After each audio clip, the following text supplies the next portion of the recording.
I was called to go see a gentleman in the hospital that was a terminal patient. So I got up to his room, and there were people standing out in the hall, family members who were waiting to pay their last respects.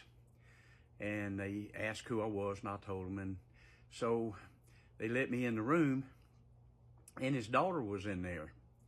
Well, she looked at me kind of scornfully. Now, she didn't invite me. And I'll be honest with you, I don't know who really did, but I went up to go pray for him. And I asked her, do you mind if I pray for your dad? She says, no. So I went over to his bedside, and I laid my hands on his head, and I prayed for him, and I rebuked the spirit of death.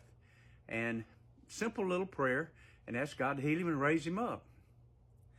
Well, picked my hand up off his head and stood there a minute, and all of a sudden, this man who's been in a fetal position for a week and has not moved,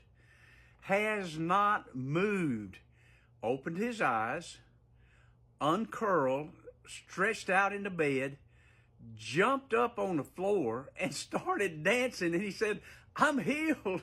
I'm healed. I went, glory to God. Man, it was like sudden. So I'm so excited about what's taking place. And so is this man just a dancing. And his daughter looks at him and angrily says, Daddy, get back in that bed. You're dying. Wow. And he whimpered like a dog and crawled back in the bed and got in that fetal position. And he was dead before the day was up. Here's what I'm going to tell you. Your words are very important. Yes, they are. Your words speak life, or your words speak death. They don't have to be from a believer. Anytime you say something to somebody that's ugly and mean, and like this woman spitefully telling her daddy he was dying, well, he did. And guess what? It was her fault. Guess what else? God raised him up. She killed him. Now, was it her or was it the devil? The words came out of her mouth. She was probably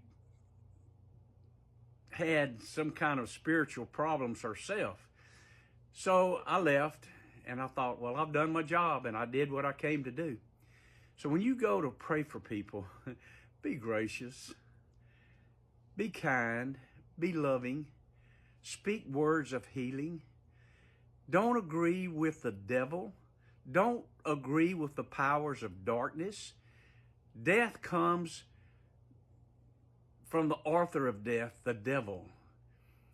God doesn't kill people. He heals them and he raises them up, just like he did this man. So when you go, speak life, wherever you are.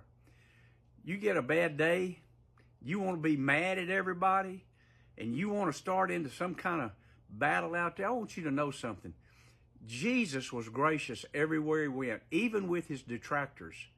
Very gracious. I can't remember a time when Jesus didn't heal somebody.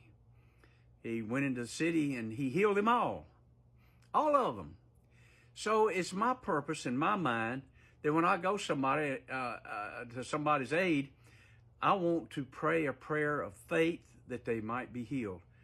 I don't care if they're on their deathbed. I don't care if they're dead. I've seen God do it all. So I don't have a lack of faith. I have no doubt. So when you speak words, speak them of faith. Don't give them an alternative. Don't give them another word to say. Speak life to them. You can do this. You can. And if that woman can pronounce death on that man, you can produce and pronounce life on them. Love you guys. Go in peace. Bye.